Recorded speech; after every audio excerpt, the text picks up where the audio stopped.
So there was an interesting question raised by the former finance minister. Reduction of external affairs budget. In fact, he started his debate participation by talking about that at the outset. Made me feel that why would he want to start talking on external affairs rather than talking about many other finance ministry related specifics. But he wanted to ask as to reduction on external affairs budget. Are we reducing India's global presence? Was his question, sir. I was a bit surprised by this. The total expenditure of Ministry of External Affairs in 23-24 was about 28,914 crores. It included 8,193 crore for payment to Exim Bank. And why would it include payment to Exim Bank? Because Exim Bank was almost compelled towards invoking guarantees against doubtful debts. Exim Bank supports a lot of activity overseas, and in the instance of the payments not coming in time, they will have to invoke guarantee. So that guarantee being invoked by Exim Bank will have to be filled up by the government, and therefore 8,193 crore was given in the year 23-24. That thankfully didn't have to be given again. So to that extent, the amount has come down. So that doesn't mean external affairs budget has come down, but that unique situation, not very fortunate, but unique situation which arose, where guarantees being invoked had to be supported because of bad debts outside. It could be a line of credit which given to some country which is in distress, whatever. That doesn't get repeated. So to that extent, this year's allocation to Ministry of External Affairs does not include that amount. So the 24-25 external affairs is about 25 to 77 crores, which also includes 4,383 crore for payment to Exim Bank towards guarantees invoked against doubtful debts. 23-24 had it, 24-25 had it, but 24-25 had half of what was given earlier, 8,100, 4,300.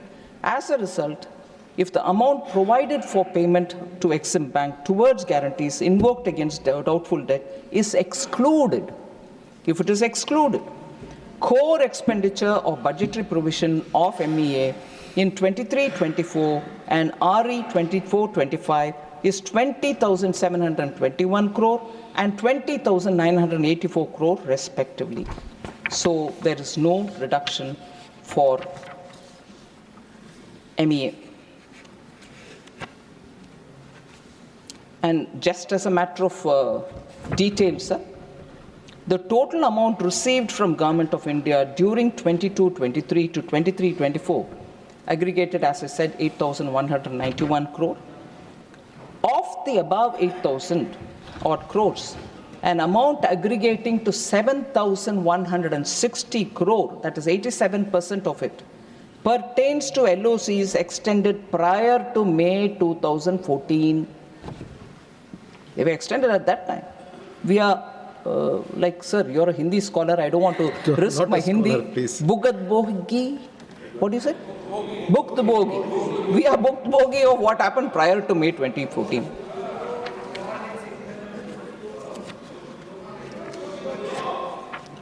Sir, also one question which was raised by many other members was about food subsidy. Food subsidy, sir. Provision made under food subsidy 25-26 is realistic and it factors reduced costs on account of the gains accruing from equity infusion made by Government of India for Food Corporation of India. 11,000 crores was infused into FCI in 23-24. As a result, the provision reflects that and rationalizes to that extent. So this has helped actually in that it helps reduce its short-term borrowing, and that has to be kept in mind, sir. So infusion has helped. Fertilizer subsidies, sir, 2024-25, 1.64 lakh crores was given. It has been increased to 1.68 lakh crore for 25-26. So no, we have not reduced. And let us also recall that in the Purvanchal area, sir, 3 urea factories which were lying idle have been revived because of Purvanchal, Purvodaya, which is a big point which Honorable Prime Minister believes in and wants to revive the eastern region. And 3 of them are all in the eastern region. Now to add further, this budget has restored Namrup in Assam so that 12.7 lakh metric tons of urea can be produced, and that can also add to our fertilizer urea availability and a reduction in the imports. So these are steps taken one by one with a conscious attempt to make sure the eastern region can grow and grow well. So I'm not sure if facts of these questions which have been raised by many members have not been answered earlier. Maybe they were answered earlier. But I'd like to just highlight some of the issues where is it a Bihar bonanza budget? Is it a budget only for one state? Does it mean that no other state gets anything? It's repeatedly been asked, and I've been answering this. So I just want to highlight, and also the question that you've not consulted the states before getting this budget. Not true at all, sir. Every year before the budget is made, all finance ministers from states spend a whole day talking about what are the states' priorities. We listen to them patiently and also include them in our budget making process. And I already expanded on the point that 1.5 lakh crore is the amount that we have now made provision for capital assets for states.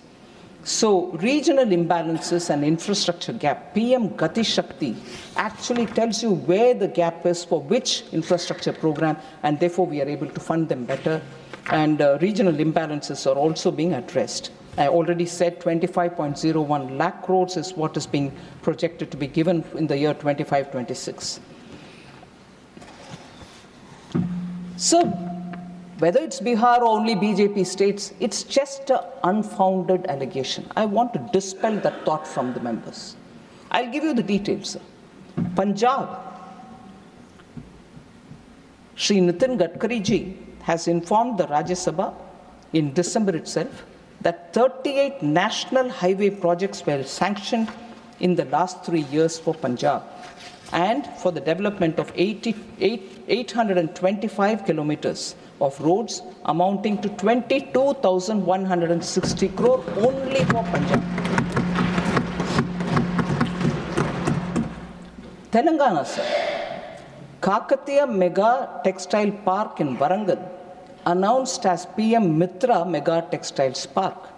In August 2024, Union Cabinet approved industrial node in Zahirabad under the National Industrial Corridor Development Program. These are 2 major big-ticket items being done for Telangana. Please, sir? Please, back. The Jharkhand, no, sir. Please, no. In Jharkhand. No. Please, back. Not going on record. Renuka ji, back jaya. Not going on record. Please, not permitted. Please, no. Sir, let me hear it, sir. Please, take it. Honorable Finance Minister, please speak. Please. बीच में बिना chair की अनुमति के न बोले, please no please. So what was it, sir? So what is that question, sir? I'm quite willing to answer. What is that question, sir? So let me hear it, sir.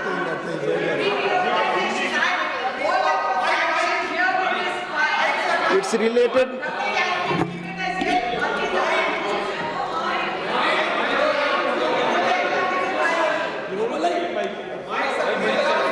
It's related Reorganization Act compensation.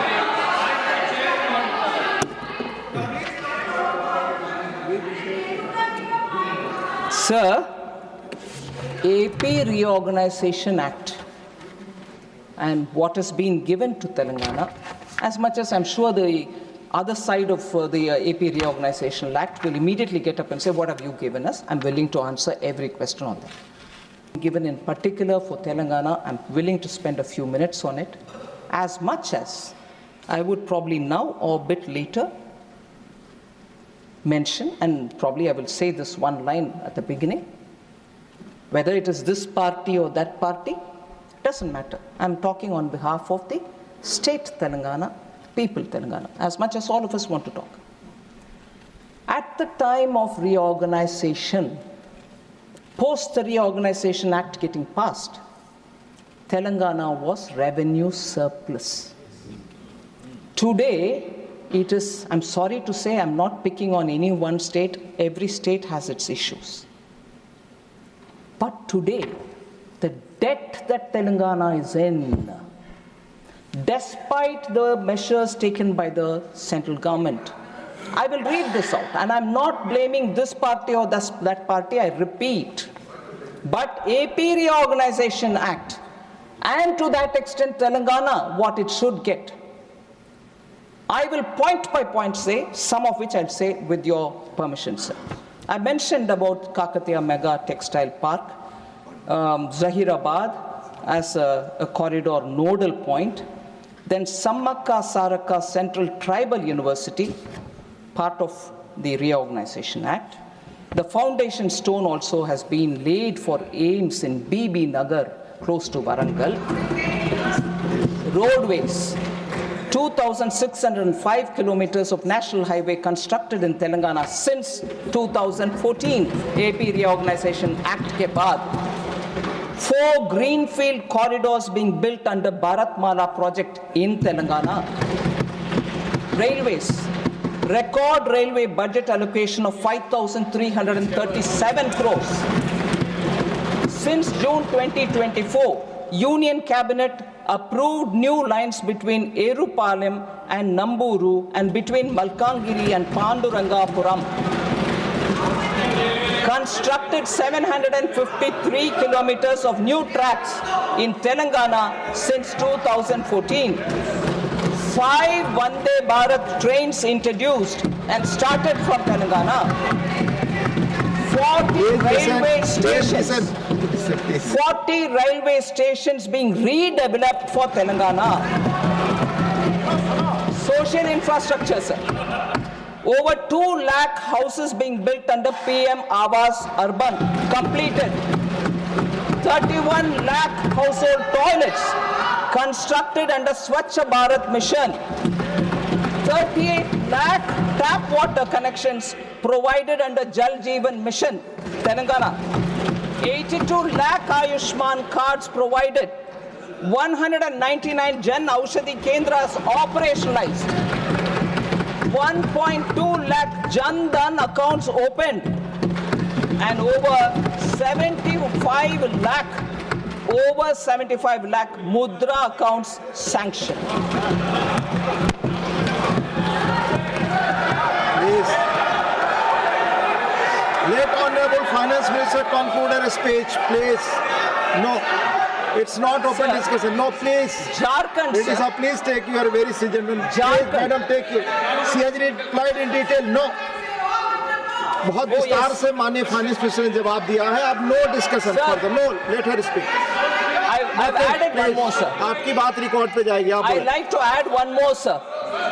Telangana, for the 9 districts, which is the backward districts, as per the Reorganization Act, 50 crores for each district, which is 450 crores into 6 installments. Total of 2,700 crores provided for this backward district development for 9 districts, all Telangana.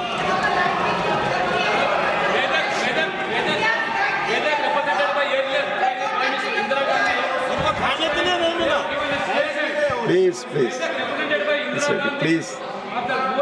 Let Honorable Finance Minister continue, please. Sir, Dr. Lakshman from Telangana is right in saying that. I forgot it. Srimati Indira Gandhi had contested from Medak district, Medak constituency. All right, sir. She won from Medak, represented that constituency.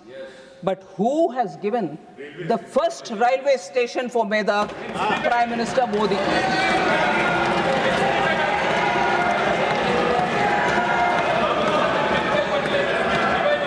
Sir, Telangana throbs for Ramagundam, sir. Very important. Very important. Who has helped revive that Ramagundam, sir, for Telangana? Prime Minister Modi. So, the capacity of Ramagundam, sir, after the revival is 12.7 lakh metric tons. Also for the record. So, no state. Please take your... No, CH replied in detail.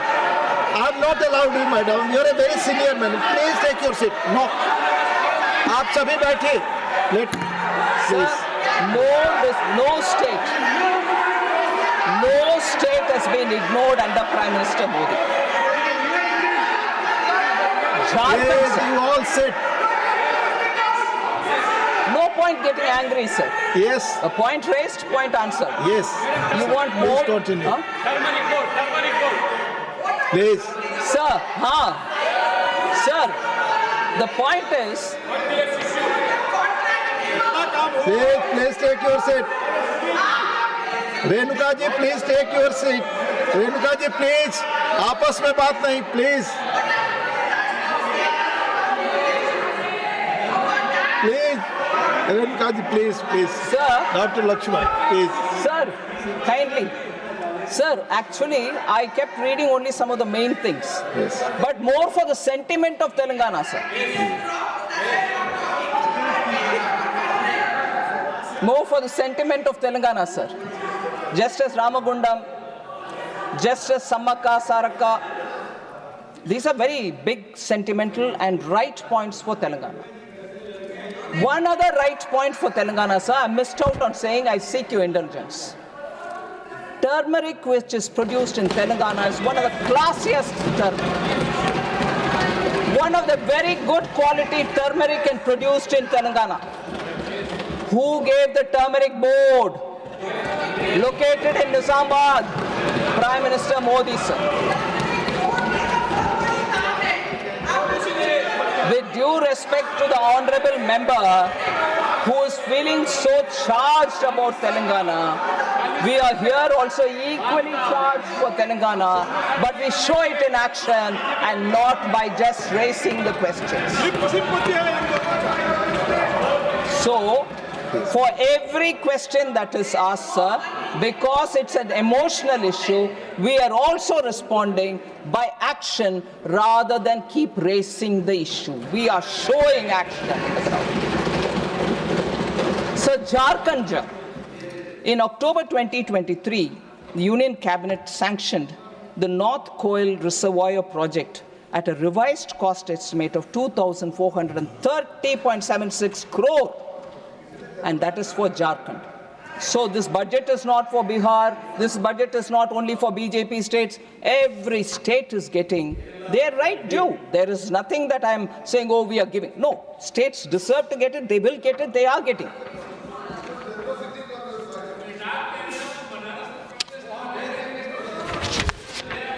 Please, Rajiv ji, not all. Please take your seat.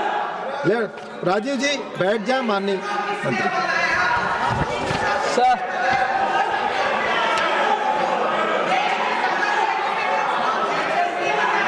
Please माननीय रेणुका जी अपनी seat पर बैठे हैं, आपस में बात नहीं. कोई बात आप सबकी रिकॉर्ड पे नहीं जा रही है. माननीय Renuka ji, please take your seat. Please take your seat.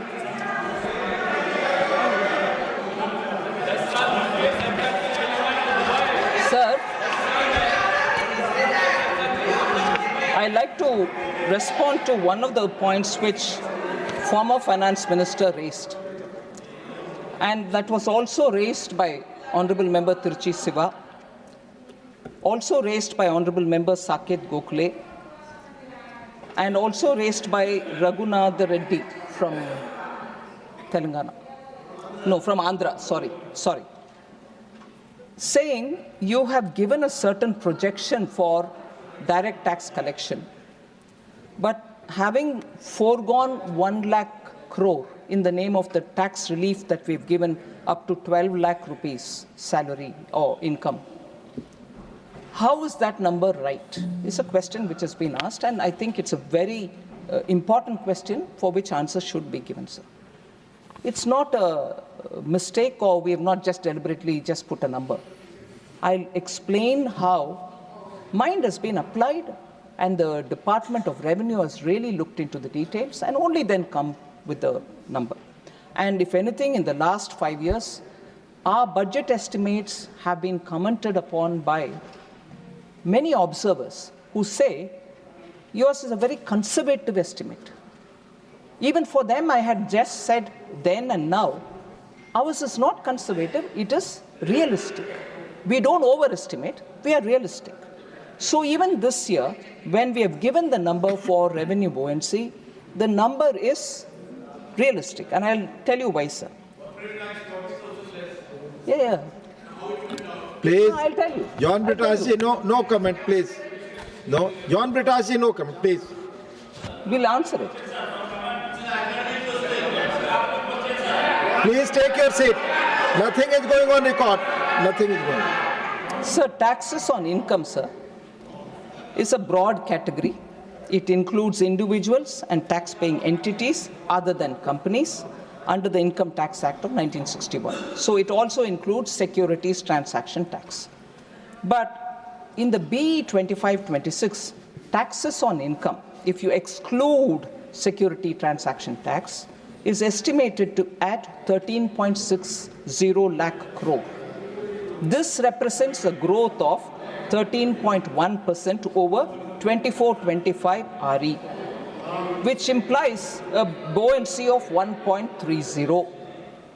Sir, if you were to look at the buoyancy, this buoyancy is lower than the average buoyancy of 1.74, which is obtained in the last 5 years, which ends in 23-24. If I were to take the 5 years ending 23-24, the buoyancy was 1.74. What we are now saying for this year is 1.30.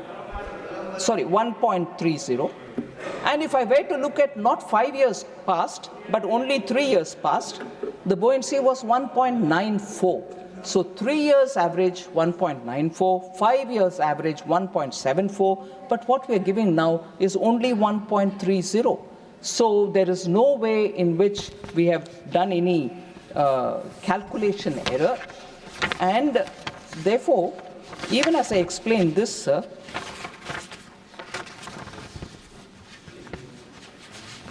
that misunderstanding which, say, John Brittas would have in his mind, Honorable Member John Brittas would have in his mind, is, for instance, the effective tax rate across different categories of taxpayers for the year 22-23 is as follows, sir.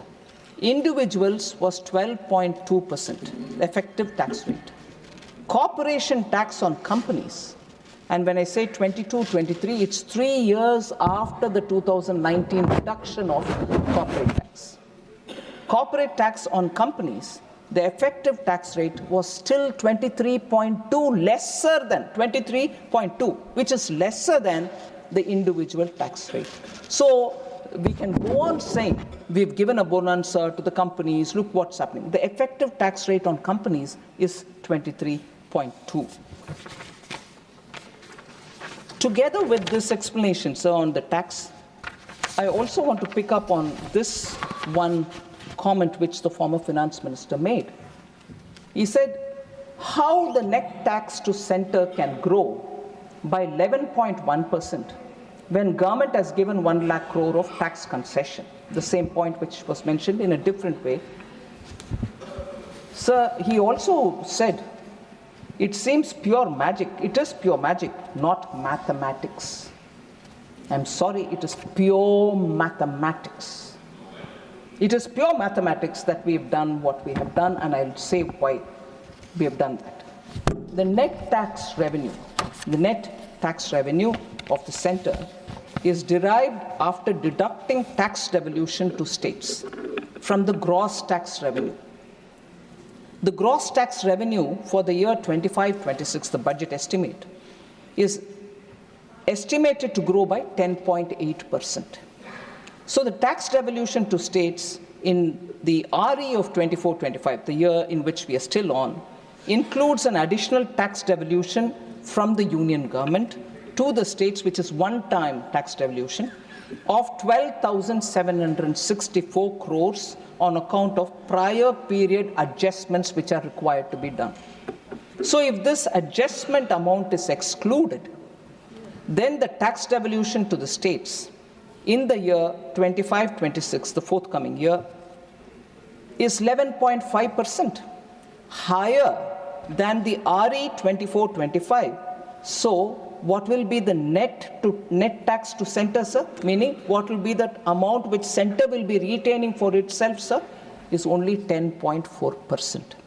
So the estimation is both, net to center is both realistic and also it factors the interests of our states. So I would want to inform the former finance minister that it's not magic, it's pure mathematics. I've explained about these buoyancies, sir. There was this question about tax cuts benefit not only the middle class, but also the rich. Again, former finance minister said, oh, you have not just done for middle class, it's going to benefit even the rich. And that is a point on which Honorable Member John Brittas will also be keen to know, have I favored the rich? Please. Please, you have already raised your points.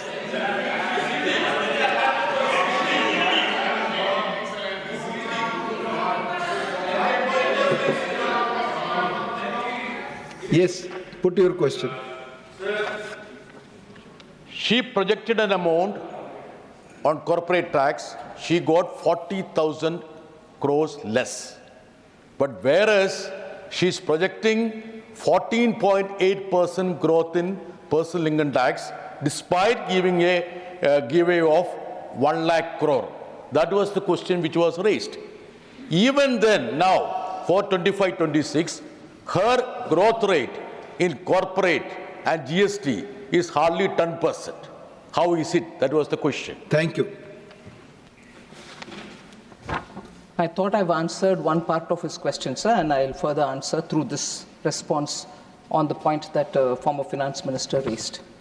He said, therefore, your claim that you're only benefiting the middle class is not really completely correct, because it's the measures that you've taken is going to benefit the rich also. I'm sorry, he's wrong. Tax rates for different bands of income has also been reduced, which is a truth. But what does it benefit, and by how much does it benefit the middle class as opposed to by how much does it benefit the higher income groups? I'll just give you a figure, sir. We are all aware that in this budget we've said up to 12 lakh rupees nil tax, which is 100% relief for those earning 12 lakhs or less, sir. 100%. Please, no. Then, I'll give you no the intervention, so, please. Middle class, so up to 12 lakh, okay? Which was already mentioned, but I'll tell you later. 24 lakhs.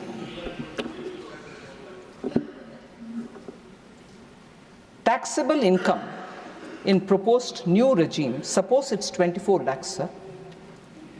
Total income tax is in the proposed new income tax for that group will be 3 lakh. The relief in comparison to the present regime is only 1,10,000 crores, 1,10,000, which is 26.82%, meaning SSC will be paying 26.82% lesser than the tax that he had paid earlier. So on that note, in that way, I'll explain what happens for 50 lakh. 9.24% is the assessee will be paying lesser by. The new tax regime coming in will make somebody who's earning 50 lakh to pay only 9.24 lesser than what he was paying earlier. What if he's earning 1 crore? He'll pay only 4.08% lesser than what he's paid. 100 crore, 0.037% only lesser than what he was paying earlier. 250 crores, 0.015% only lesser than what he was paying earlier. If it is 500 crores, sir, he pays 0.007% only lesser than what he is paying now. So have we benefited the rich, or is it for the middle class? 100% lesser you're paying, meaning you pay no tax, is better than 0.007% lesser than what you're paying earlier? Please. That's a good question. Sir, as I'm responding, and I'm not skirting any issue, the question which is coming in the mind of Honorable MP Minister is the way in which questions are being asked on this. He's right, makes us feel that they probably are against this tax benefit which are being given to the middle class. I think they should say it, that they're opposed to this.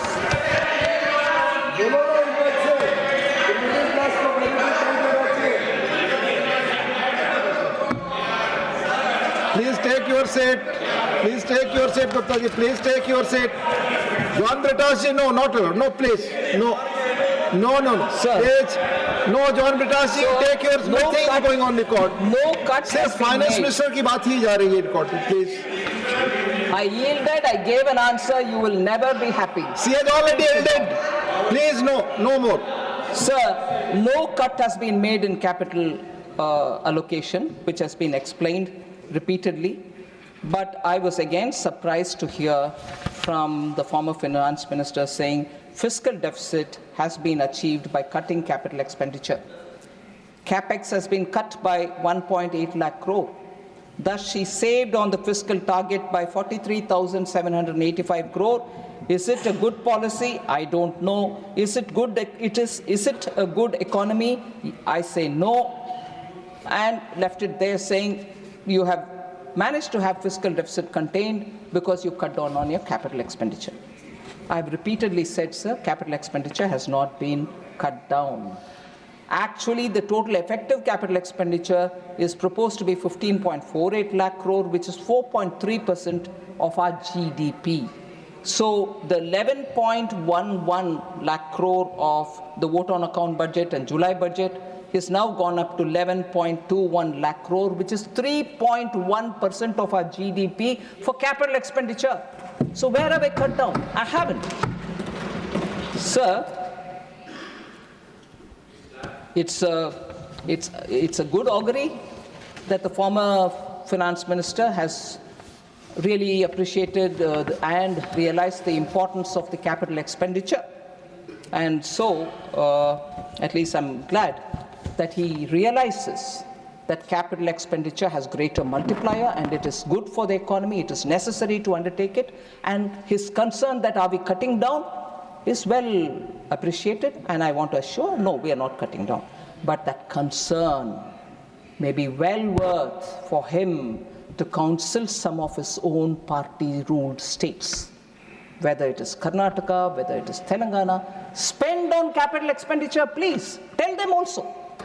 Tell them also. But their capital expenditure monies are coming down. Congress-ruled states are no longer spending their own money on capital expenditure. We are giving, we will continue to give. So, former finance minister, may I request him, in his absence, that he should counsel Congress-ruled states to also spend on capital expenditure. Sir, I don't want to get into data to say during UPA this what happened, but one data is very important, sir.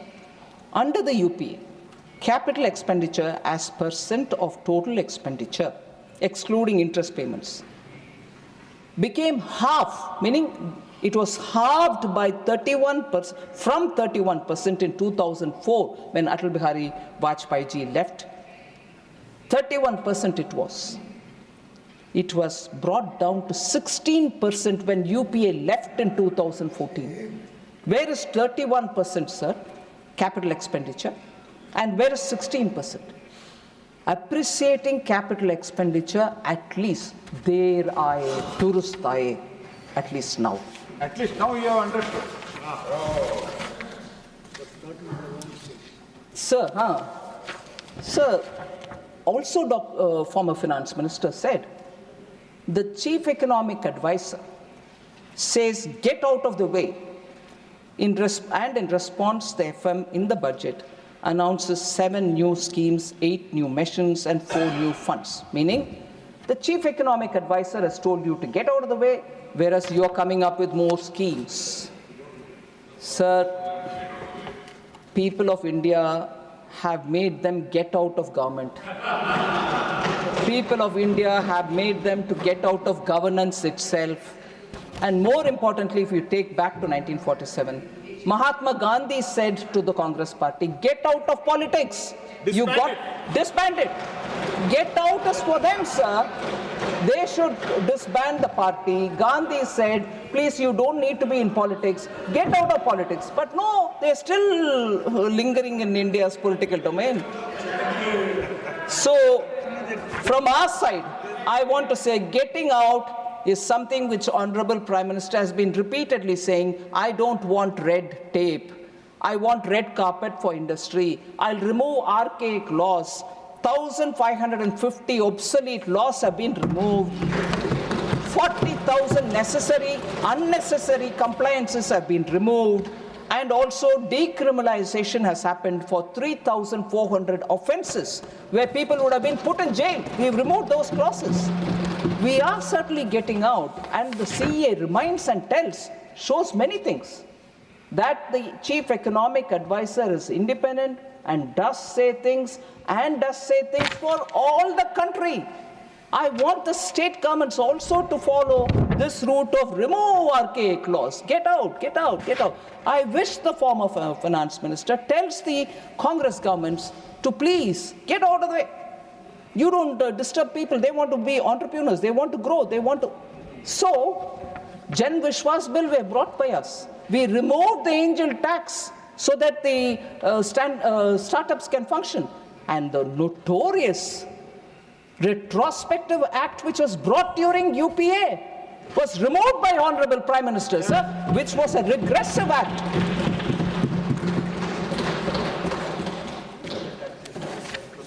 Yes.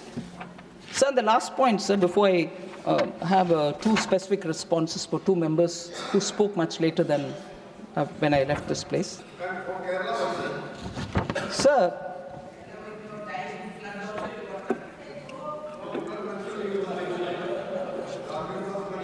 Sir, former finance minister.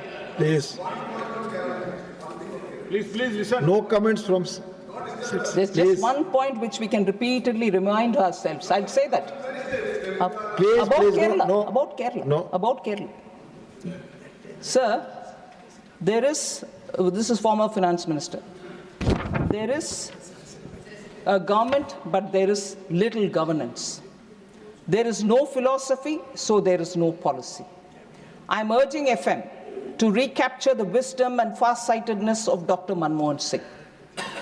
Former finance minister said, I listened to him carefully. Philosophy, vision,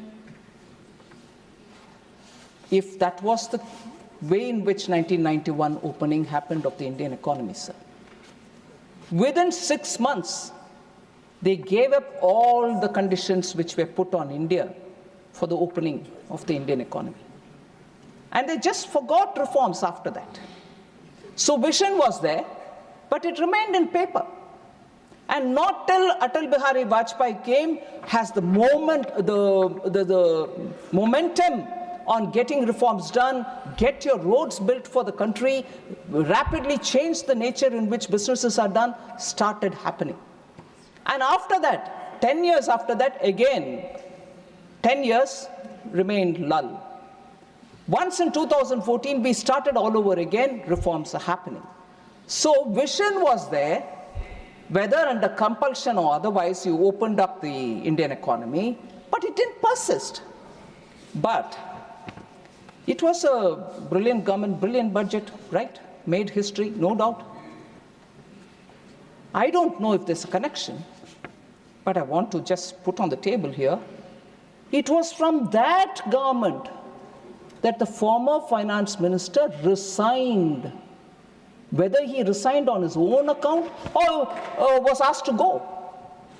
If that was a government about which he's telling us, oh, it was a brilliant government, it had vision, it had this. Sir, you resigned from it. I want to believe you resigned. Or were you asked to go? But he came back to it. All right. So, never mind, you can defend. But he did leave it.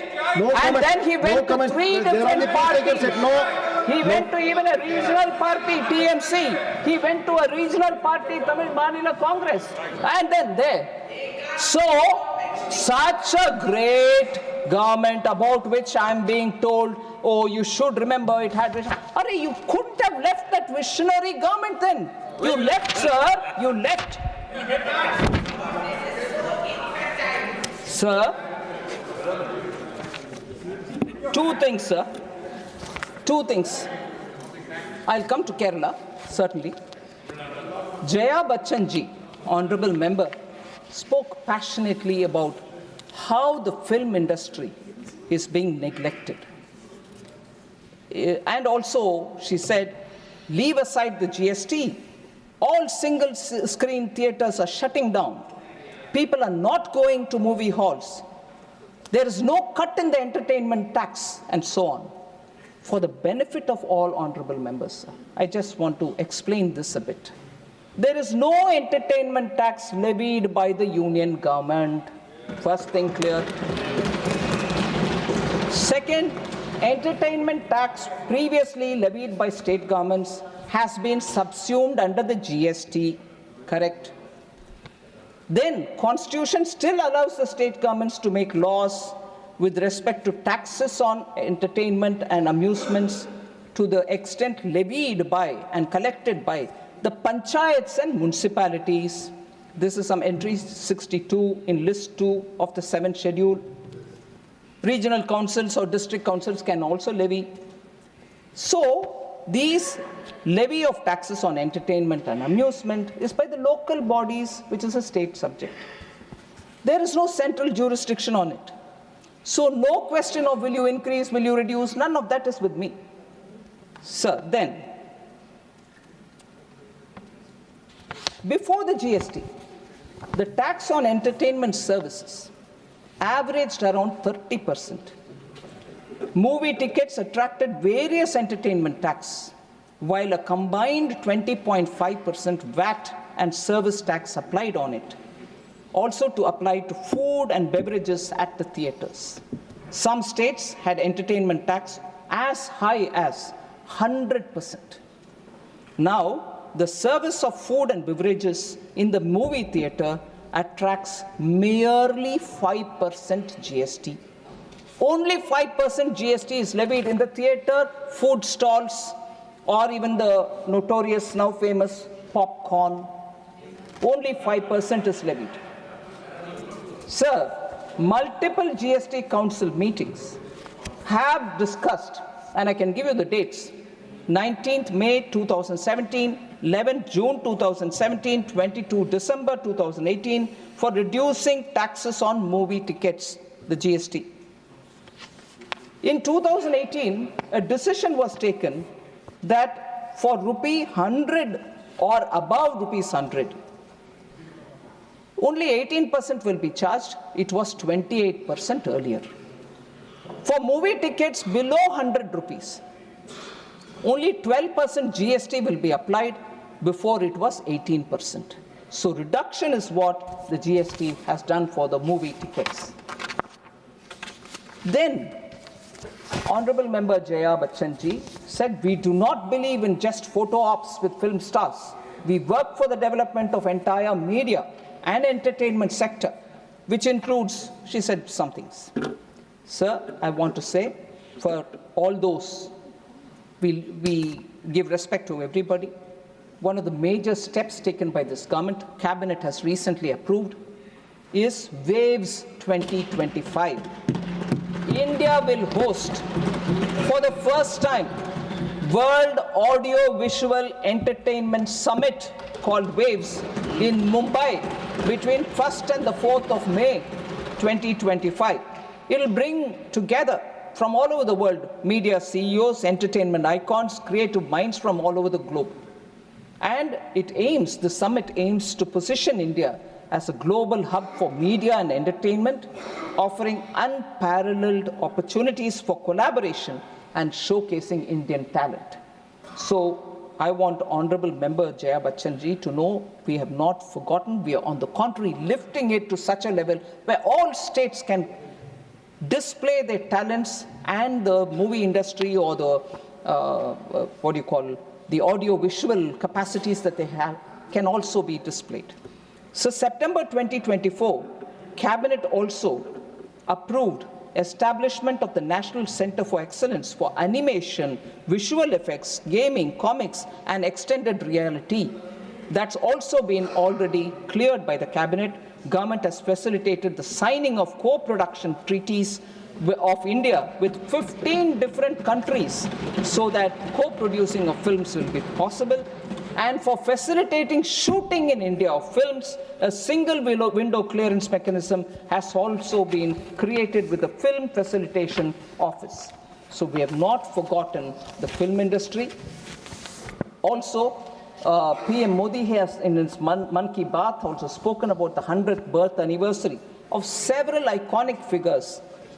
In the last Man Ki Baat, he spoke about 4 cinematic legends: Raj Kapoor, Mohammad Rafi, Akineni Nageshwara Rao, and Tapan Sinha have all been remembered for their birth anniversaries and so on. So I find it odd that Honorable Member Jaya Bachchan has expressed her angst about how film industry has not been supported, whereas she will well remember Honorable Member of Parliament today in the Lok Sabha, Kangana Ranaut, under the MVA government, which her alliance supports, in September 2020 in Pali Hill, Mumbai, intimidated her, and in a notice of 24 hours, which was given to her, demolition happened. And till the Bombay High Court interfered, the demolition was happening. Honorable Member Jaya Bachchan should be talking to her alliance parties about how film industry is being ignored, how they are being put to suffering. And of course, I don't need to go back to talking about how Hridayanath Mangeshkar, Lata Mangeshkar's brother, could not even work in All India Radio. He was fired out because he was composing and singing not to please the Congress party. And also, Majroor Sultanpuri was jailed in 1949.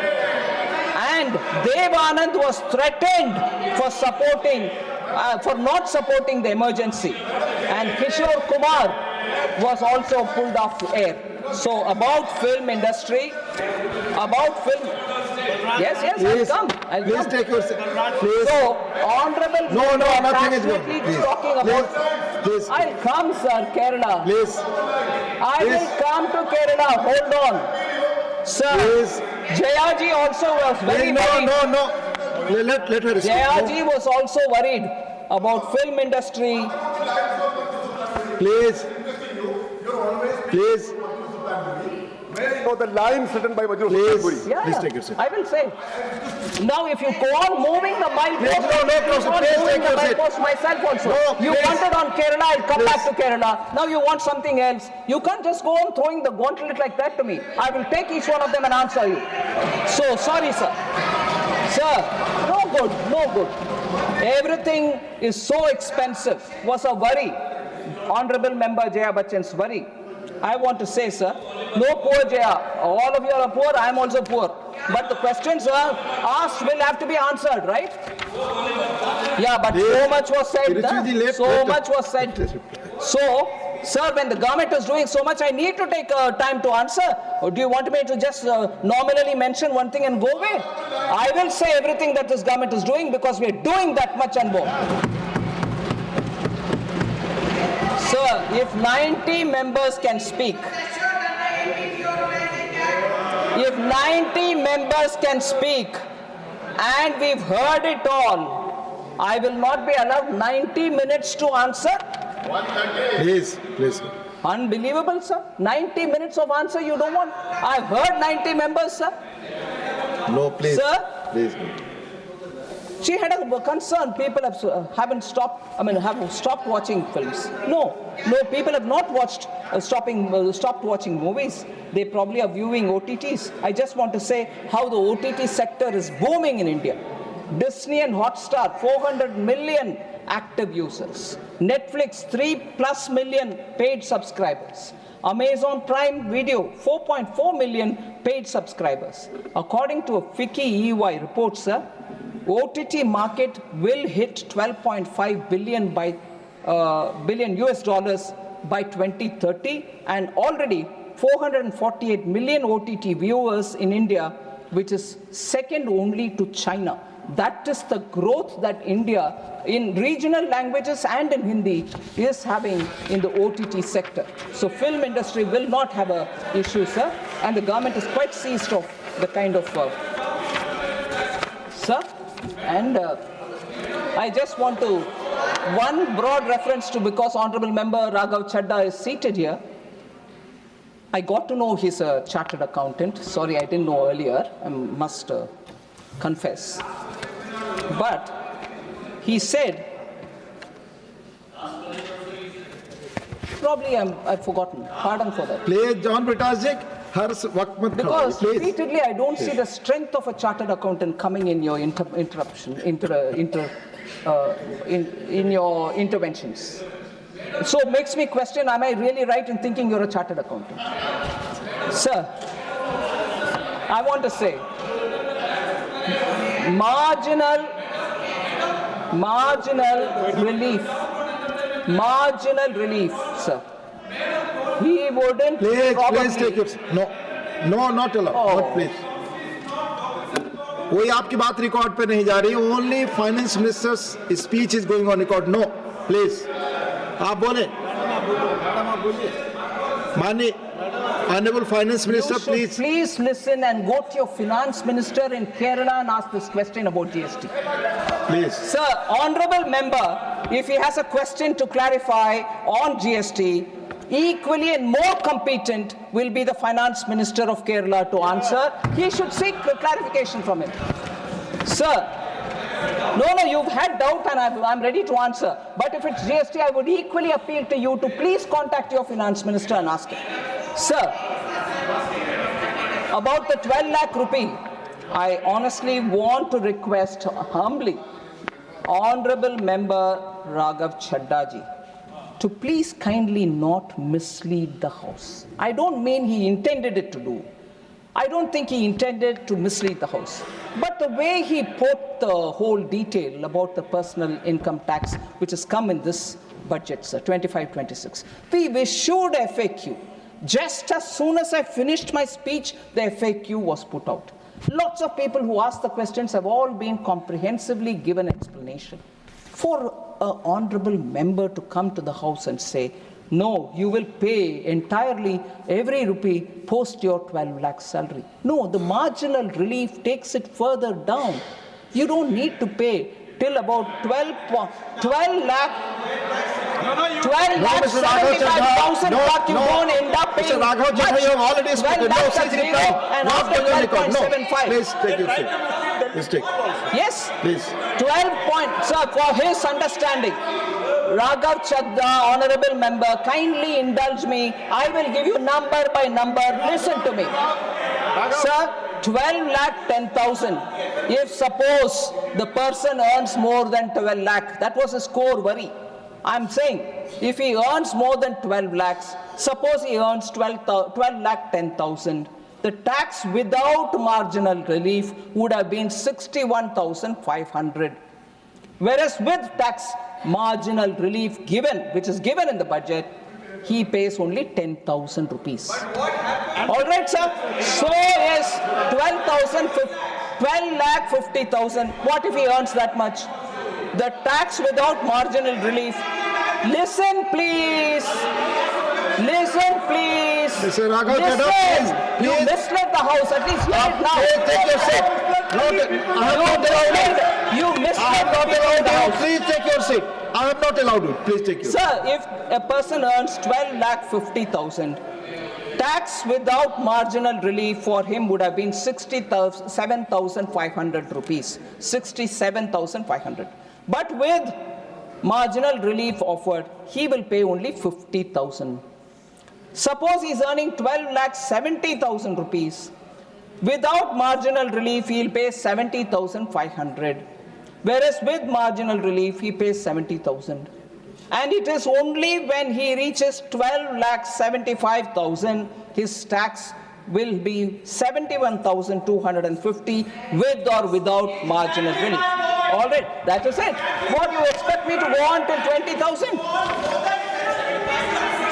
So, Raghav Chadda being a chartered accountant, I repeat, is only misleading others rather than informing people. And this is put out openly.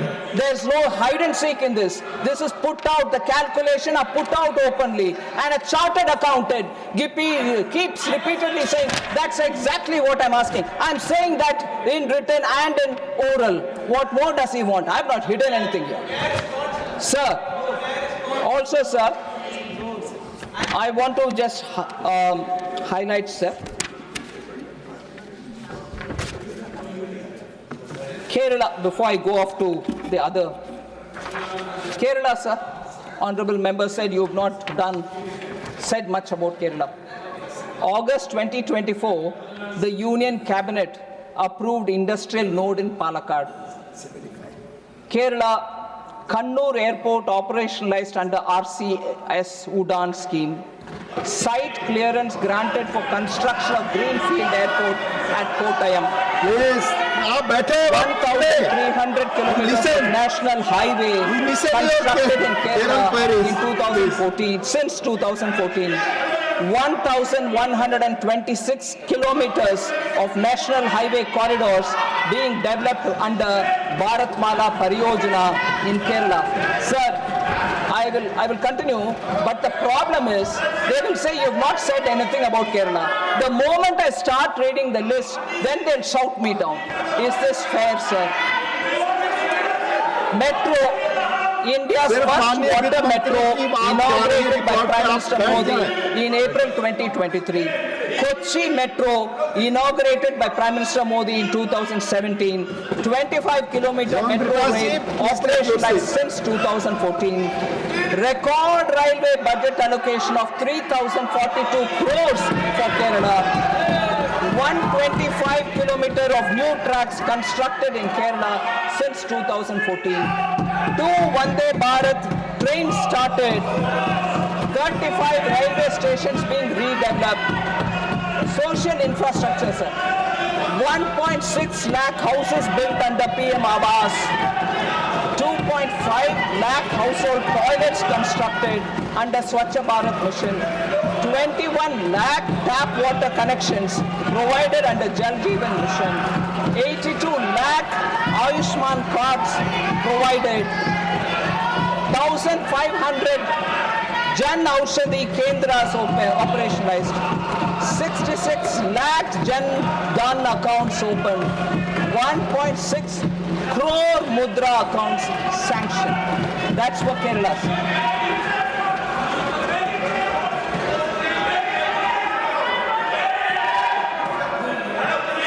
John Betasi, take your seat. Not going on record, please. Sir, I'll come to talking about, sir, this, sir, Bengal denied its due share. Bengal denied its due share. Please take your seat, Mr. John I Vikas. strongly All the members are standing. I'm contest this requesting you, please misinformation take your seat. being peddled about imagined discrimination against West Bengal. Sir, like every other state, PM Awas Yojana Gramin is being implemented in West Bengal since 2016-17. The government has released 25,798 crore as central share to the state since 2016-17. However, complaints of irregularities in the implementation of PM Awas Yojana, including a selection of ineligible households for Awas Plus 2018 list, removal of eligible households, branding violations were received. Similar things have happened about Manrega also. Sir, the people of Bengal are survivors, and I'm sure they will get over the obstruction which has been imposed by the party. But on the specific concern, Please. the specific issue which was raised by Sri Saket Gokhale, the union government allocated 172 crore to Andhra Pradesh, 147 crore to Bihar, 151 crore to Gujarat, 200 crore to Madhya Pradesh, 154 crore to Uttar Pradesh for tourism projects, according to an official statement in Lok Sabha. Sir, Let this her was reply. raised, and I will give you point of order. Please. And he also further said, not a single rupee was given to West Bengal. Moreover, the center has not even included any tourism site from Bengal in these schemes. It was said during the question hour. And I quote Minister Gajendra Singh Shekhawat's response here. And this is emblematic of the issue between the members who think Bengal is not receiving and the government which is saying repeatedly, here we go, the facts. And what was Gajendra Singh Shekhawat's facts, sir? He said, we reached out to the government of West Bengal 4 times in writing and even spoke personally to its representatives, requesting them to submit project proposals. Despite our repeated efforts, no proposal was ever sent by the state. But so the center, Gajendra Singh Shekhawat said, the center isn't showing any stepmotherly treatment. If anything, it seems West Bengal's own administration is failing to act. So I want Bengal also to know that there is no Madam Finance Minister, discrimination. here is a point of order. Can you see? Please, Derek ji. Mr. Derek O'Brien, your point of order. Point number. Rule. Within the rules. Yes. Which rule? Within the rules. Let me finish. If there is no rule, I'm going ahead, Within sir. the rules. Sir, with your permission, Please. if there is no rule, I'm going ahead. With your permission, sir. Within if there is the no rules rule, of on which it is being 239, quoted, sir. the point of objection Sir. being raised. If there is no rule, with your 239. permission, I want to Please go wait. ahead. 1 minute.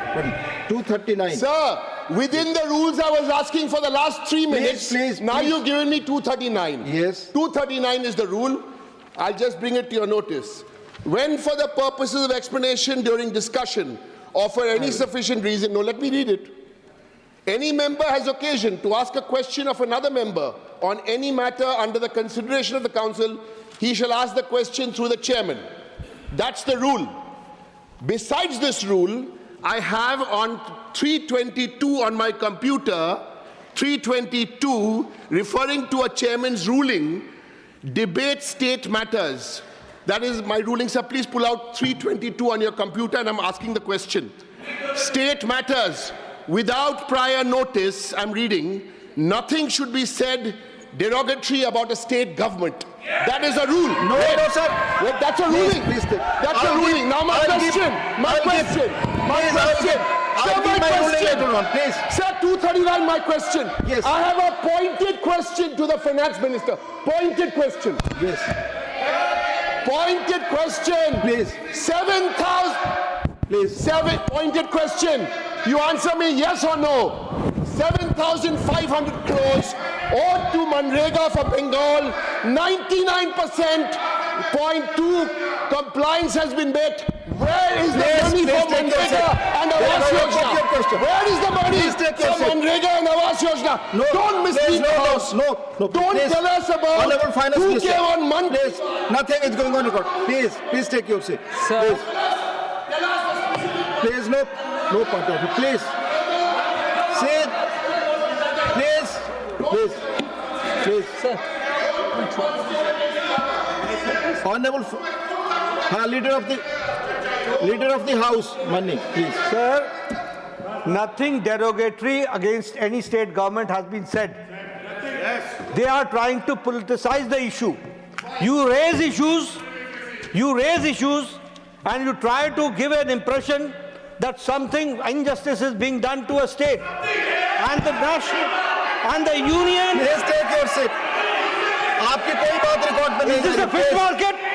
Are you making it a fish market? Are you making a fish market now? You don't have even the decency. Please, you don't have even the decency to hear. Yes, please. Here, you have got only the. मर्यादा के साथ एक You दूसरे से have बात got करो. only one Please thing take your to seats. put charges. Please. Sir, Yes, आपकी बात ही रिकॉर्ड पे जा रही है. Please. nothing derogatory has been said against any state government. Right. Number one.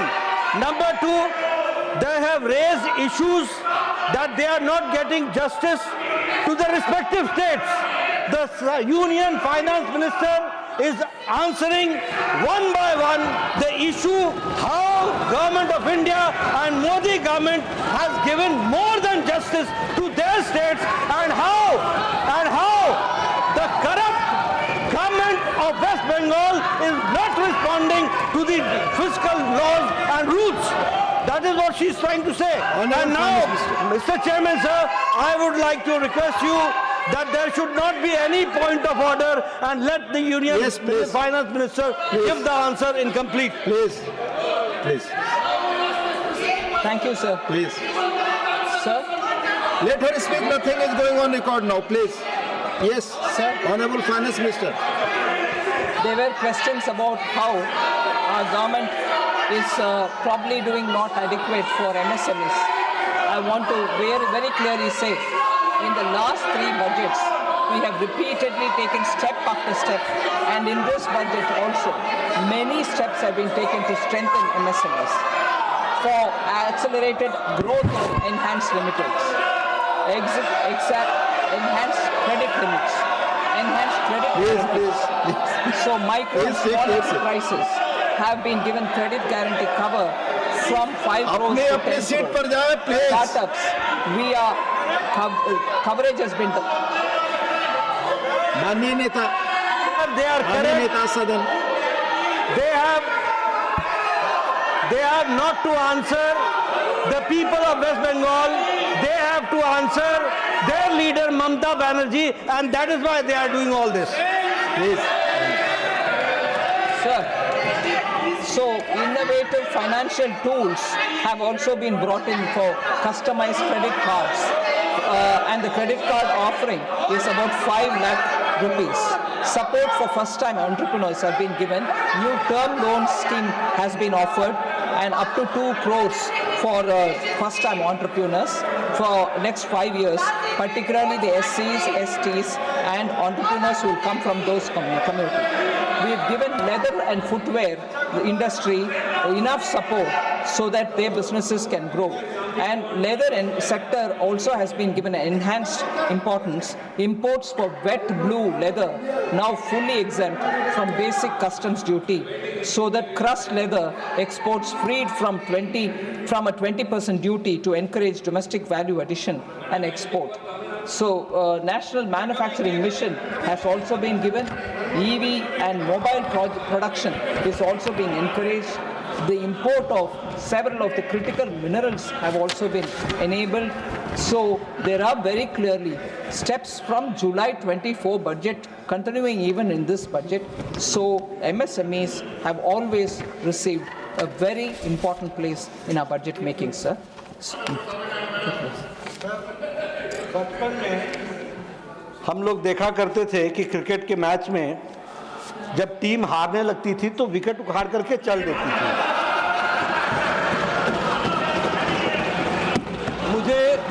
मुझे अपना बचपन याद आ गया कि इतने जिम्मेवार पार्टी जो यहाँ हम 90 स्पीकर्स को सुने, उनके एक एक बिंदुओं को ध्यान में लेकर के वित्त मंत्री महोदया तैयारी करें और उसका जवाब दें, और जवाब जब सुनने की हिम्मत ना हो तो विकेट उखाड़ करके चल दें।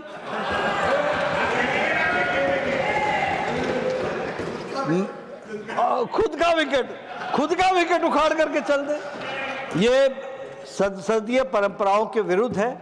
मैं चाहूँगा कि इतनी पुरानी पार्टी, वैसे वो अपने बुद्धिमत्ता के प्रदर्शन के कारण हर समय उनकी गिरावट बढ़ती जा रही है, लेकिन फिर भी हम चाहते हैं कि वो आगे बढ़ें, और बढ़ने के लिए कम से कम इतना तो ध्यान रखें और मादा रखें कि जब वित्त मंत्री पॉइंट वाइज, और सिर्फ वित्त मंत्री जवाब नहीं देती, this is the answer of the government with full responsibility, और उस रिस्पॉन्सिबिलिटी के साथ जब वो जवाब देती हैं, the opposition should also take it in that very spirit. Thank you. माननीय वित्त मंत्री। Sir, since very senior member Tiruchi Shiva has been saying what about Tamil Nadu, I thought I'll list out whatever has been done for Tamil Nadu. So, with due respect, huh? You want me to sit down? Yes, Tiruchi first you have to take permission, my permission, sir. Please, yes, please Sir, put your question. Tamil Nadu government has asked for two very important metro projects, Madurai and Coimbatore. Nothing has been said. And so also the due for Manarega and SSA is still pending with the union government, has not yet been given. So also the PMEAO, you said the state government has spent all its due, but the union government has not given what it has to be. Thank you. So at least say something Thank about you. these two very important metro projects. Thank you. Thank you, Honorable Finance Minister. Sir, Please. I wanted to start with something, sir, but I will reserve it for the end. Tamil Nadu, sir. Chennai Metro Rail Project Phase 2 was approved by the Central Sector Project, 63,246 crore, of which 65% will be financed by the central government. Tamil Nadu Defence Industrial Corridor was inaugurated in January 20, 2019, and I've heard different statements, but subject to correction, because I don't keep an account of that, more than 30,000 crore investment has already happened. This has been said by ministers, both of the older dispensation and now of the current dispensation. I don't have the latest number. But when the defense corridor was announced, Prime Minister Modi announced defense corridor, the first corridor for Tamil Nadu. So constantly to think that, oh, Tamil Nadu, UP corridor was announced far later. So Tamil Nadu was top of the priority when it came to defense corridor. PM Mitra Mega Textile Park announced in the aspirational district of Virudhunagar. Foundation stone laid for AIIMS Madurai in 2019. Railways, yes. Please. No, it's all right. You can always go on moving the milepost. Now you didn't start moving the milepost. Without permission. I will, then now, I will have to say what I wanted to say at the beginning, which I reserved for keeping outside. It cannot be a narrative where it's only the centre's fault. I want to quote two examples, sir. I want to quote with responsibility two examples. And this consciousness with which they point you on every one detail, where were they? They were an alliance partner with the Congress at that time. Hey, hold on here. You can't stop me like this. I'm sorry. I will say this, sir. I'm answering you. I'm answering you. Now, sir, they were party and alliance partner. Sir, with your permission, I want to say this in Tamil because there's a member who thinks I'm saying things which are not related. I will say it because it was Prime Minister Modi who, despite a silent partnership and a result which was against the people of Tamil Nadu, Jallikattu was banned in Tamil Nadu when they were partners with Congress. It was Prime Minister Modi who removed it from that list. Appa inga poninga, appa yen kekkala, appa Congress party yen kekkala, ennaya appadi pandrenu, yen kekkala. So, எப்ப பாரு மோடி தான் தமிழ்நாட்டுக்கு விரோதம் சொல்றது தப்பு. அமைதியா உட்கார்ந்து கேட்கறதுக்கான தைரியம் இருக்கும் உங்களுக்கு. That's one example, sir. Second example I will say, sir. அமைதியா உட்கார்ந்து கேளுங்க, தைரியம் வச்சுக்கோங்க, மனசுல திடமா இருங்க. மனசுல திடத்தோட தமிழ்ல பதில் சொல்றேன், கேட்டுக்கிட்டு போங்க, அங்க போய் சொல்லுங்க தமிழ்நாட்டுல. சும்மா இங்க கத்தாதீங்க. Sir, second example. உங்களுக்கும் கொடுப்பாங்க மைக், நீங்களும் பேசுங்க. So, சென்னை மெட்ரோ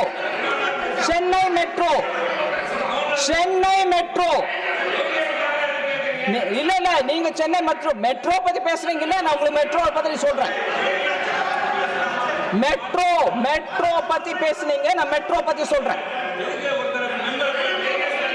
பின்ன அவரு எழுத கத்தலாம் அப்படி. நான் சொல்லக்கூடாது, நீங்க என்ன வேணா எனக்கு அகைன்ஸ்ட் பேசுவீங்களா? நான் பேசுவேன், அதிகாரத்தோட பேசுறேன், அவருக்கு அனுமதி கேட்டு பேசுறேன், அவங்க கிட்ட நான் அனுமதி கேட்டு பேசுறேன். You can't tell me that I can't say. மரியாதை இல்லாம அப்படி சொல்லிட்டாங்கன்னா மெம்பருக்கு நான் சொல்லமா இல்லையா? அதுவும் அவருக்கு தமிழ் புரியுதோ இல்லையோ? இல்லைங்க சிவா, நீங்க 2 முறை இன்னைக்கு காலையில இருந்து நான் பாக்குறேன், நீங்க நியாயத்தை பேசுறது இல்ல சிவா. நான் சாரி, உங்களுக்கு மன்னிப்போட சொல்றேன். நீங்க தயவு பண்ணி சிவா கிட்ட பேசுங்க. சார், மெட்ரோ பத்தி I'll say it in English, sir. Tirchi Siva was a very senior member. I respect him. We've had a lot of exchanges about differences in ideology. We've been talking. This is something which goes on. But since he raised the issue of metro, again I'm saying, it was the decision of the state government to not have the center do it, and it was a decision that they will do it themselves. This government or that government, I'm not getting into the picture. Now, if the state government has chosen to do it, it is their decision. And in a press conference later, when it was all charged against us, your urban development ministry is not sanctioning, you were supposed to get multilateral banks loans, you're not giving, Modi is not doing anything for Tamil Nadu. I was there in the press conference and explained it. Initially, central government said, we will get the multilateral assistance and support Chennai Metro Project 2, Phase 2. The state government, whichever the state government was, chose not to have it. From the center, they said, no, we'll do it ourselves. All right? Excuse me, sir, I am the minister. I was in the discussion when your ministers had come. I was the minister at that time. I heard it. Honorable Member Wilson, please go check it up with your own government. Mr. Wilson, no, I'm sorry. I've said this even in a press conference in Tamil Nadu. I'm saying it in English in Rajya Sabha. That decision of the state government, we honored and left it and said, whenever you want to think about it, come back. If you want, I'll get the multilateral loan. Then, last year, Prime Minister Modi said, we'll do that for them. Because Honorable Chief Minister from Tamil Nadu had come, met up with the Prime Minister and said, we would want you to take it. And Prime Minister conceded. This is on record. This is on record. So two instances where the central government volunteered to say, அப்பா ஜல்லிக்கட்டு உங்களோட தான், உங்க சட்டத்துல நீங்க மாத்திக்கலாம், தயவு பண்ணி நீங்க பண்ணிக்கங்க. It is in your powers to change it and say Jallikattu will be allowed in Tamil Nadu. One second, Honorable Finance Minister. Honorable members, the reply to the discussion on the Union Budget 2025-26 is underway. If the House agrees, we may sit beyond 6 p.m. to conclude today's business. Do I have the leave of the House to extend the sitting beyond 6 p.m.? Thank you, Honorable Finance Minister. So, sir, in both the instances, the center kept saying, we are willing to do it. But when it happened, even though they were alliance partner with the Congress, they didn't stop it. We didn't hold it against them, but we came and explained, saying it is not us, it's not Prime Minister Modi who halted Jallikattu. On the contrary, we helped that even in the Supreme Court, we said, no, it should be part of Tamil Nadu's culture, so do. That was done by us. And so was this one, metro, also done by us. Sir, highways, sir. Highways. 4,100 kilometers of national highways constructed in Tamil Nadu since 2014. 5 greenfield corridors being built under Bharatmala project in Tamil Nadu. Salem Airport operationalized under UDAN. New integrated terminal building phase 1 of Chennai International Airport developed at a cost of 1,260 crores. Social infrastructure. Over 12 lakh house built under PM Awas. Nearly 59 lakh households. Toilets constructed under Swachh Bharat mission. Nearly 89 lakh tap water connections provided under Jal Jeevan mission. 78 lakh Ayushman cards provided. 1,350 Jan Aushadhi Kendras operationalized. 1.6 crore Jan Dhan accounts opened. 5.7 crore Mudra accounts sanctioned. So, Tamil Nadu, sir. Tiruchi Airport, Honorable Minister Murugan is also saying about it. That got inaugurated.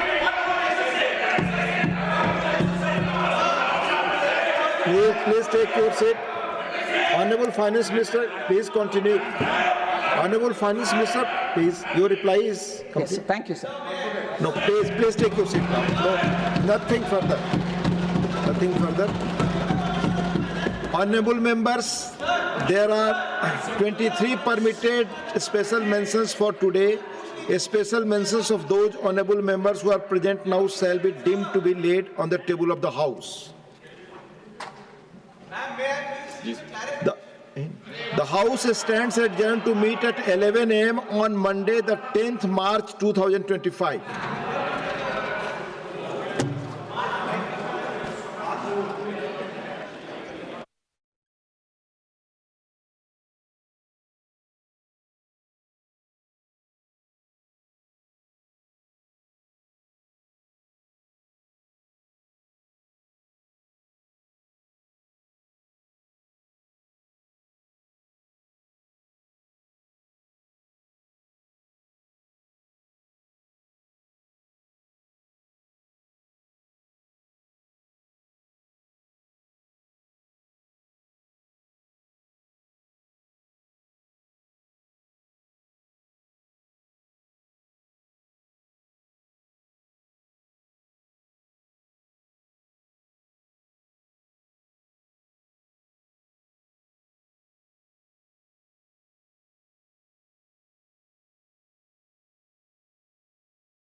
important objective of Aero India is to showcase not only our industrial capability, but also our technological advancement to the entire world.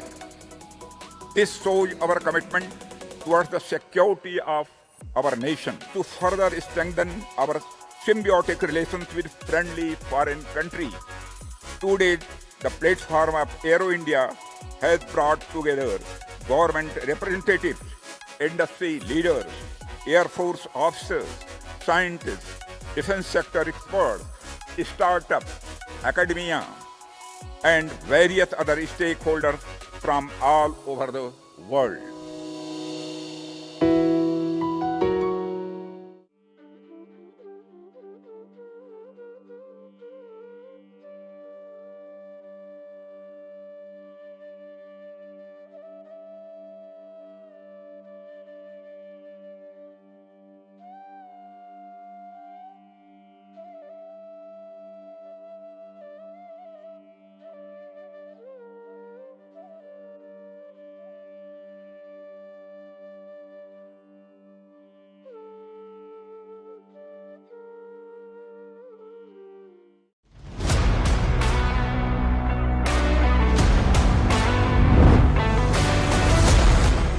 Bharat, जहां ऊर्जा केवल संसाधन नहीं बल्कि संकल्प भी है।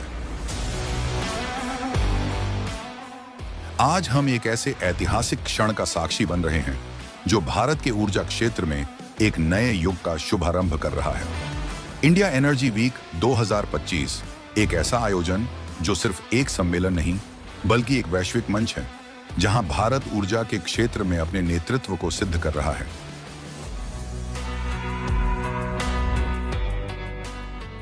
यह कोई सामान्य आयोजन नहीं, यह भारत का ऊर्जा कुंभ है, जहां दुनिया के बड़े बड़े नीति निर्माता, उद्योग जगत के दिग्गज और ऊर्जा विशेषज्ञ एक मंच पर एकत्रित होंगे। ठीक उसी तरह जैसे दावोस में वर्ल्ड इकोनॉमिक फोरम,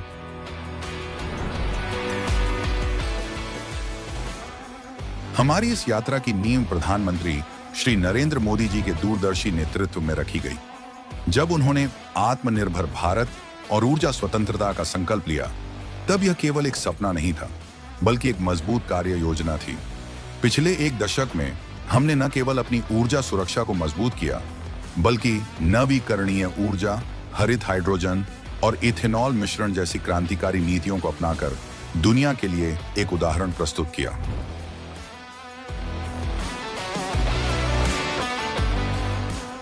हमारी इस यात्रा के नायक हैं श्री हरदीप सिंह पुरी जी, जिनके नेतृत्व में भारत ने LNG, बायोफ्यूल और सस्टेनेबल एनर्जी को नई ऊंचाइयों तक पहुंचाया है। उनकी कुशल नीति और वैश्विक दृष्टिकोण ने भारत को ऊर्जा आत्मनिर्भरता की ओर अग्रसर किया है। आज भारत विश्व का तीसरा सबसे बड़ा ऊर्जा उपभोक्ता है और अगले कुछ वर्षों में हम दुनिया के सबसे बड़े हरित हाइड्रोजन केंद्र बनने की ओर अग्रसर हैं। यह भारत की असली ताकत है, हमारी दूरदर्शिता और हमारी प्रतिबद्धता। इस ऐतिहासिक आयोजन में ओपेक, इंटरनेशनल एनर्जी एजेंसी और विश्व की प्रमुख तेल गैस कंपनियों के CEO भाग ले रहे हैं। यह केवल एक औपचारिक बैठक नहीं, बल्कि वैश्विक ऊर्जा नीति का केंद्र बनने जा रहा है। यही भारत की सच्ची शक्ति है, जो विश्व को मार्गदर्शन देने के लिए तैयार है। जैसा कि हमारे शास्त्रों में कहा गया है, तमसो मां ज्योतिर्गमय, हमें अंधकार से प्रकाश की ओर बढ़ना है और भारत ऊर्जा के इस प्रकाश को पूरी दुनिया में फैलाने के लिए तैयार है।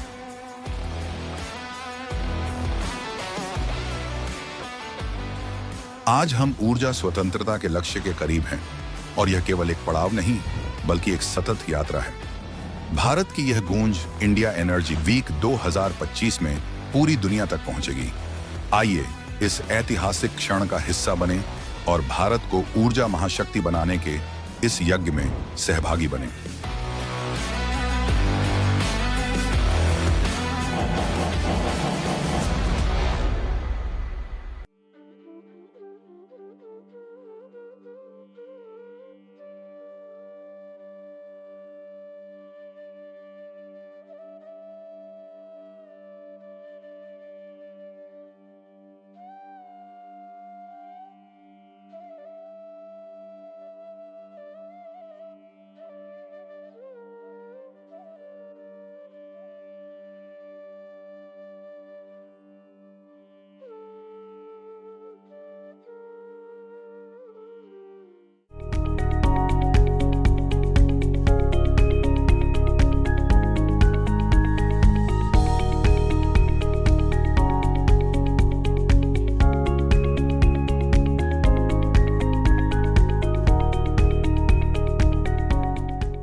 जय महाकुंभ, जय महाकुंभ, जय महाकुंभ, जय महाकुंभ।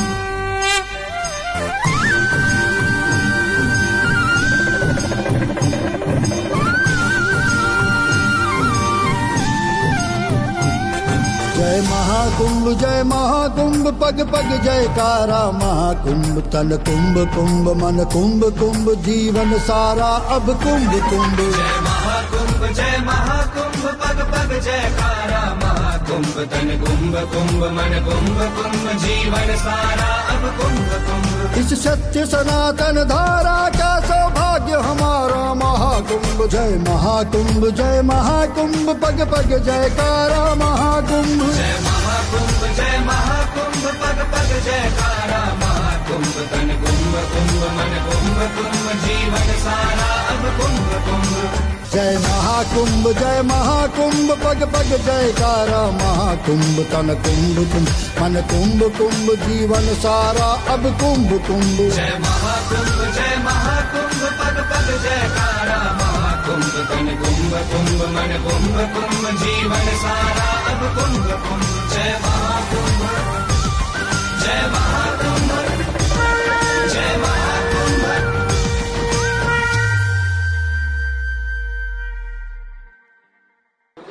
जो प्रशासन ने कार्य किया है, मैं अभिभूत हूँ। कभी कल्पना नहीं की थी कि भारतवर्ष में इस प्रकार का आयोजन होगा। हर स्तर के ऊपर प्रशासन ने और माननीय मुख्यमंत्री जी ने जो चमत्कारी करिश्मा दिखाया है, एक हादसा हुआ और अंदाजा लगाइए कितनी त्वरित गति से, किस गति से हर मामले को हैंडल किया गया। और आज तक दुनिया अचंभित हो जाएगी ये जानकर, अमेरिका की जितनी पॉपुलेशन है इतने लोगों का तो आगमन हो चुका है यहाँ पर।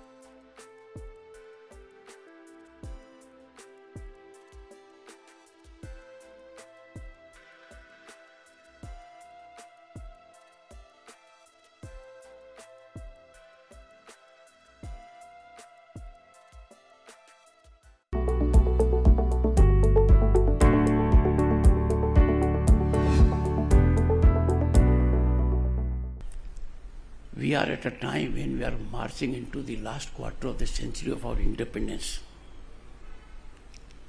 And therefore we will have to rededicate ourselves with vigor, fervor, passion and mission to ensure that sublime principles of Indology take us to a developed nation at 2047. And I have no doubt, friends, subscribing to these principles of dialogue, discussion, expression would also run down the political temperature in the country, which at the moment is worrisome. Efforts need to be made by one and all concerned to ensure that dialogue takes place at all levels in democracy. A healthy dialogue and discourse will always go for the nation's welfare. Some forces that are inimical to the nation provide recipe for chaos, absolute chaos. They are in ever readiness to destabilize our nation, run down its growth, taint its institutions, tarnish the image of its great personalities. Such forces have to be neutralized and negated and decimated. If the people are aware of governance, if the people are vigilant, trust me, the ecosystem will so evolve that those in authority will automatically get influenced. It is awareness of the people that gives democracy its real life. But if the people are not aware and are prepared to be governed only, then governance will be of a different kind. But you will have governance of the kind you want and desire and are entitled to only when you are fully exposed to our ancient mechanism of what governance stands for. Democratic polity thrives on discourse. Expression and discourse are fundamental to democracy. If you do not have right of expression, you cannot claim to be living in a democracy.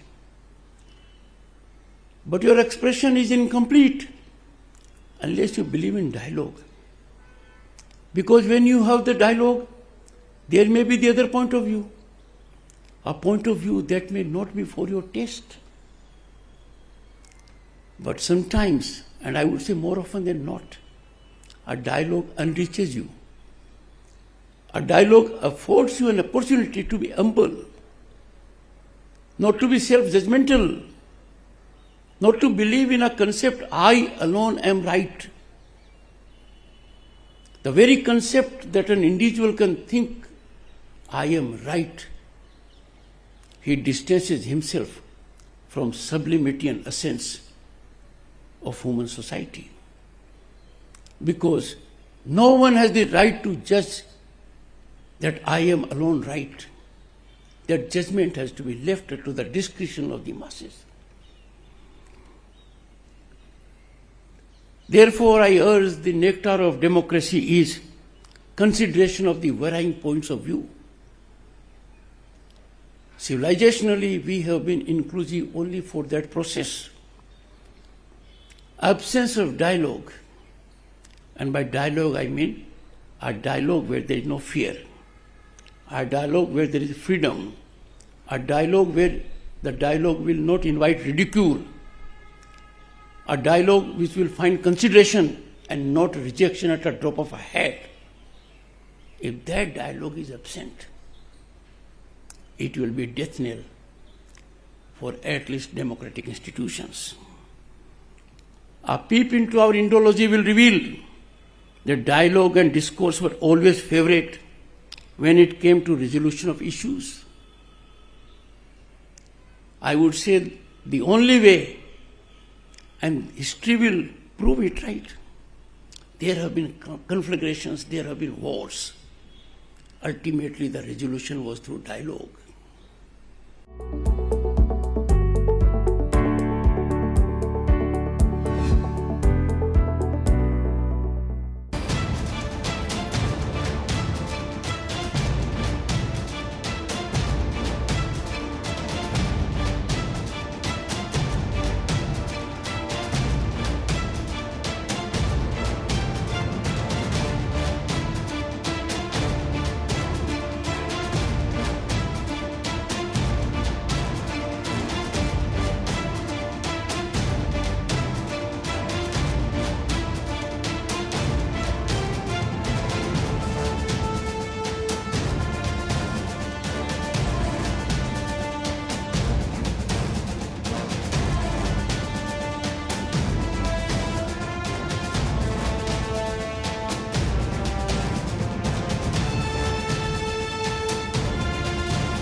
Once a temple of democracy now is a ground, अखाड़ा बन गया है, कुश्ती दंगल बन गया है। क्या कुछ देखने को नहीं मिल रहा है, क्या कुछ सुनने को नहीं मिल रहा है। मर्यादा शब्द ही लोग भूल गए हैं, गरिमा नाम की कोई चीज नहीं रही है। You must have some tough questions of research. I'll give you 3, rest you consider. 1. Why should there be whip? Whip means you are curtailing expression. You are curtailing freedom. You are subjecting a representative to servility. You don't allow such a person to use his or her mind. Examine whether US has whip or not. Find out in last 10 years how decisions of Senate have been influenced by persuasion. But when you issue a whip, there is no persuasion. To persuade whom? Chaos, disruption, disturbance, and the kind is remote controlled in the house. They step in the temple with firm determination to carry out a command that this day is a day of dysfunctioning the parliament or legislature. Examine it. Political parties are supposed to promote democracy. But do the elected representatives have the freedom of expression? Whip comes in the way. Number 2, think for a while. A representative can vote for the president, for the vice president, keeping his vote secret. But such a person, member of the assembly, cannot keep his vote secret while voting for election of a Rajya Sabha member. Why? Nominated members, 12 in number, can vote for the election of vice president, but not for the president. And the justification is on quicksand. The GS president appoints them. But the situation went under big change. The president under constitution is now ordained to exactly do what the council of ministers does. So where's the difference? Examine what is happening in other countries also. This is very, very important.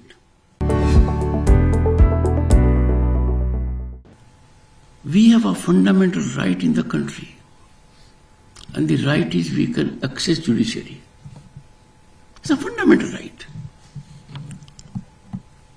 But in last few decades, access to judiciary has been weaponized. It has been weaponized to a level, it is posing a great challenge to our governance, our democratic values. Day in and day out you'll find advisories emanating, executive functions being performed by bodies that have no jurisdictional or jurisprudential authority or competence to perform those actions. To put it in layman's language, a Tahsildar can never record an FIR, howsoever strongly he may feel. Because our constitution ordains institutions have to work within their own domain. Are they working? I'll answer for you, no. Institutions are yielding ground to other institutions, and that is being done out of expediency. These placatory mechanisms may result in short-term gain, but they cause incalculable spinal damage in the long run. And therefore I urge you, You have to think. Once you think, connect with the people. Make them aware. No nation is as rich in human resource as Bharat. But we have to audit ourselves.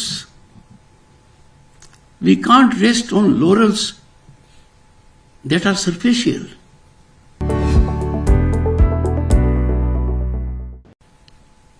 दुनिया की 1/6 आबादी भारत में है। हमारी सांस्कृतिक विरासत 5000 साल की है। We take pride, we are mother of democracy. We are oldest democracy. But are we justifying that claim? If I look around contemporary scenario, I am a worried man. The political climate in the country is alarmingly worrisome. Political parties have no meaningful dialogue amongst themselves. They do not deliberate on issues of nationalism, security, or development.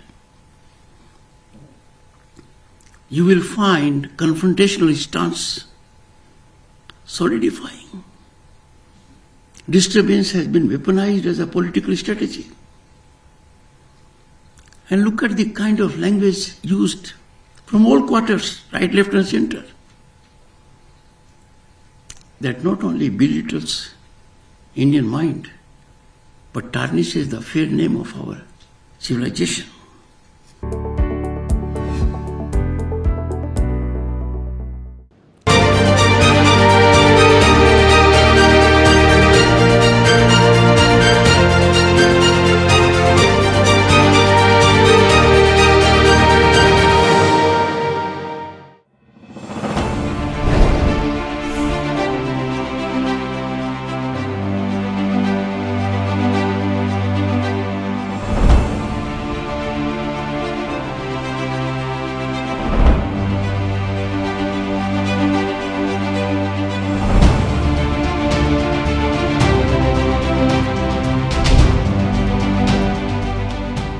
Flying to Mumbai High, one of the most critical offshore oil fields in India, is an experience unlike any other.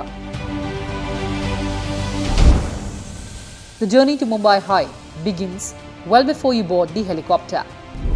We were required to go through medical assessments, safety briefings, and gear inspections.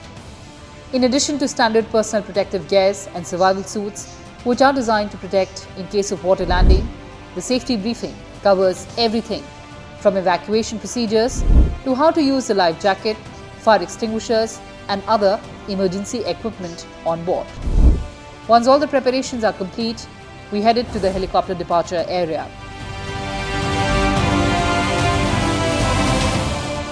Hello and welcome viewers, you're watching the special presentation of Sunset TV on Mumbai High.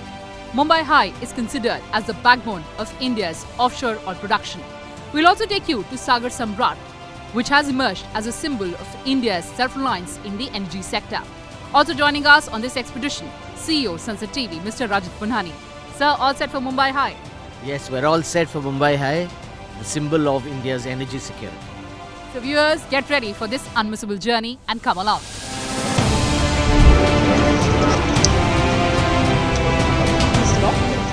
The only instruction from our side is that once you sit in the aircraft, please ensure that your harnesses are locked and tight at all times.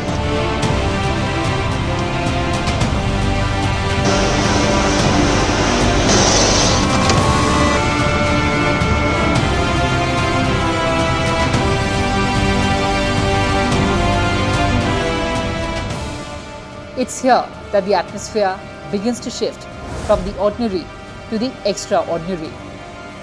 This unique experience brings together the thrill of aviation, the beauty of the sea, and the anticipation of a demanding work assignment. As the helicopter gains altitude, the sprawling cityscape of Mumbai starts to recede, replaced by a seemingly endless horizon of blue sea, stretching out as far as the eye can see. The endless blue of the Arabian Sea below becomes a powerful reminder of just how isolated these platforms are. In the distance, small oil rigs and platforms become visible, dotting the sea like isolated islands. As the helicopter nears its destination, the view changes dramatically.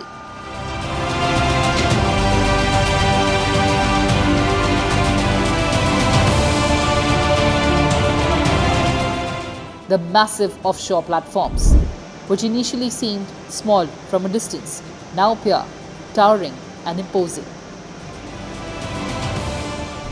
Our first destination was iconic, Sagar Samrat.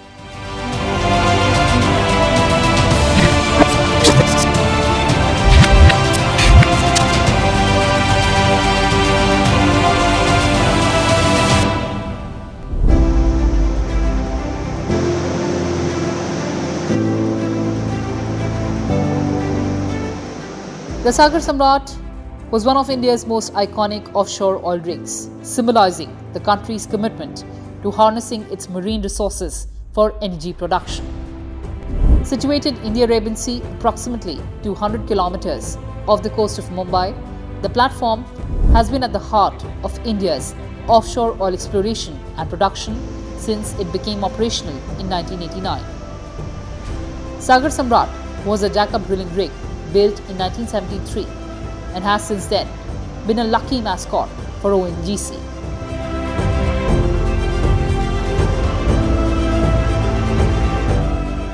The rig was instrumental in the discovery of the biggest oil field in India, Mumbai High, in 1974, bringing fortunes to the company and transforming oil map of India. Over the years, the rig drilled over 125 wells and has been involved with 14 key offshore oil and gas discoveries. After serving its life as a jackup rig, it was decided to convert it into a mobile offshore production unit.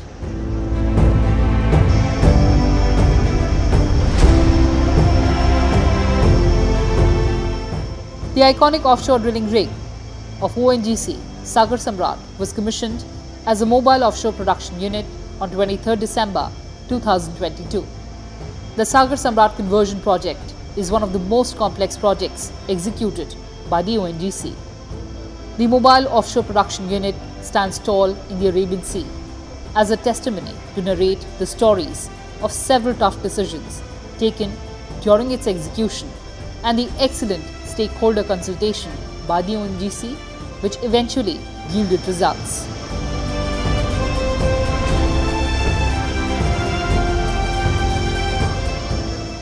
Sagar Samrat, it takes my memory back when ONGC first started drilling for the first time in Mumbai offshore in 1976. Sagar Samrat was the rig. It's a Japanese unit. It drilled first well in Mumbai offshore, which fortunately struck oil and gas then and there. And in a very, very short period of less than 18 months, Mumbai offshore was put in production. Thereafter, Sagar Samrat for many years continued to be in drilling mode, in operations, drilled number of exploratory wells, number of development wells which were put in production of oil and gas. And subsequently, when rig equipments became older, then since whole of the ONGC was also emotionally attached to the unit and technologies had changed by that time, we thought of converting this unit into a mobile offshore production unit because our efforts were to develop now small and marginal fields also, which were surrounding the big fields in Mumbai.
iconic Sagar Samrat. It's a combination of challenges working in the harsh environment like offshore, but with the responsibility of maintaining the high standard of safety and efficiency. And it's my privilege to work in a Sagar Samrat, where when it was a rig, it is a symbol of country's engineering and operational capabilities, and now it is a symbol of innovation and adaptability. I have recently joined Mumbai Sagar Samrat a year ago. It is a great experience working at a place like Sagar Samrat because it is one of the places which drilled the Mumbai High asset. So it is a great working experience for me. Seniors are very supportive over here, and I am learning very much from other disciplines also over here.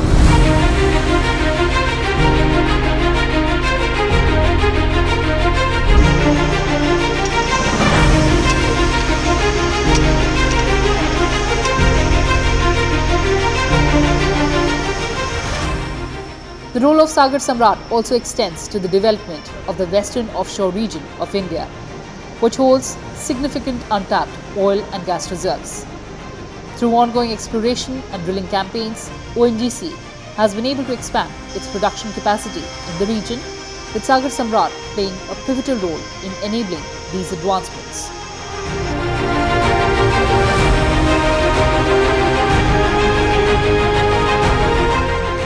It was time to bid adieu as we get up for another journey.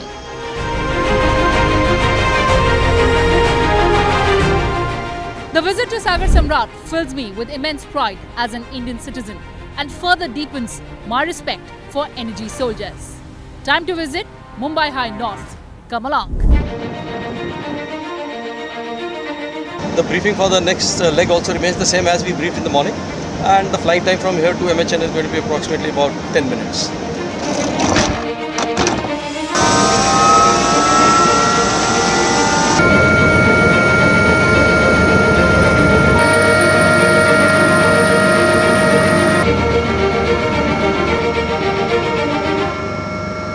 Then we saw Mumbai High North. India's flagship and largest oil field, Mumbai High, discovered 50 years back. And while most fields of that vintage have gone out of production, the field in the Arabian Sea is still going strong. Offshore oil and gas exploration has long been a critical part of India's energy infrastructure, with the Mumbai High field being one of the most significant offshore oil fields in the country.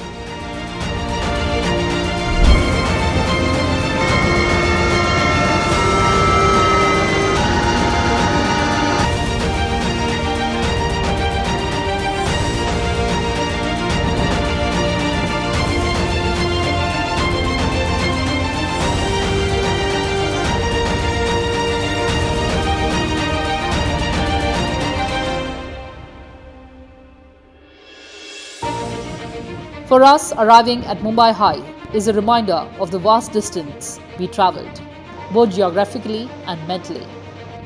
We were now on an isolated platform in the middle of the Arabian Sea, with no immediate access to land. The challenges of offshore work begin, but so does the camaraderie, the unique work culture, and the deep sense of purpose that comes with contributing to India's energy needs by these energy soldiers.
and around 70% of India's domestic production so far. Over 5 lakh crore generated in revenue, a vital contribution to the national treasury. Even after 50 years, the Mumbai High field is the single largest contributor of ONGC production in India. It contributes around 25% to the national domestic production of oil.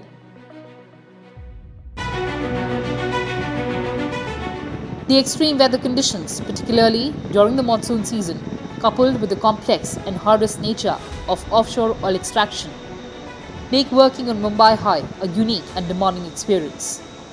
The platform's control rooms and operational areas are where the real action takes place. Engineers and technical personnel work in shifts to monitor and manage the extraction process, ensuring that the oil is pumped and processed efficiently. Technicians monitor the machinery, keeping a vigilant eye on everything from pumps to pipelines, while safety officers are constantly on guard to prevent accidents and ensure compliance with safety regulations. First well of Bombay High is the concretization of belief of Indians, all the Indians, that India is having a oil, and it has been proven by the first well drilled by Sagar Samrat.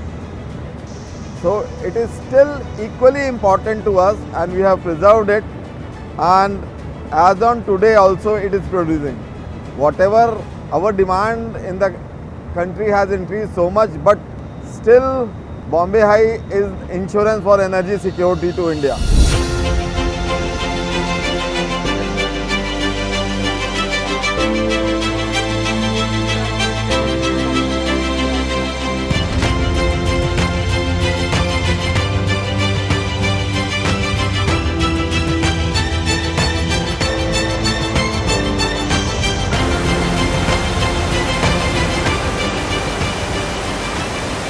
Look at the engineering marvel.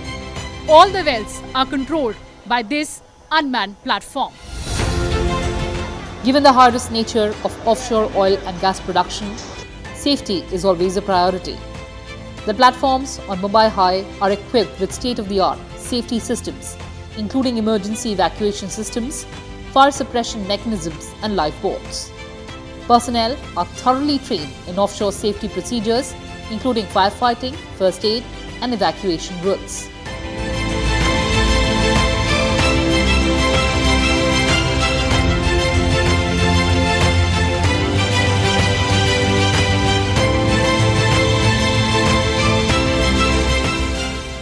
The work environment itself can be dangerous, while hazards including gas leaks, fired machinery, malfunction, and adverse weather conditions.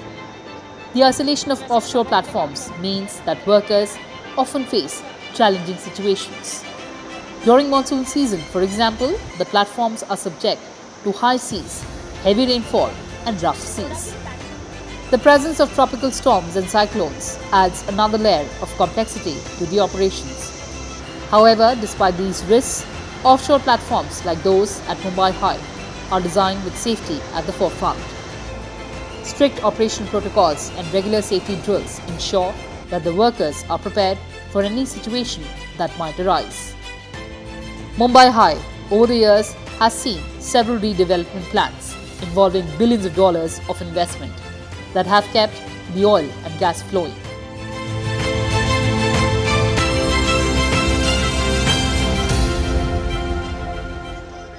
Mumbai High is a crown jewel of ONGC, and since discovery in 1974, Mumbai High has contributed more than 5 lakhs crore in this national treasury. So it is a national treasure, in fact.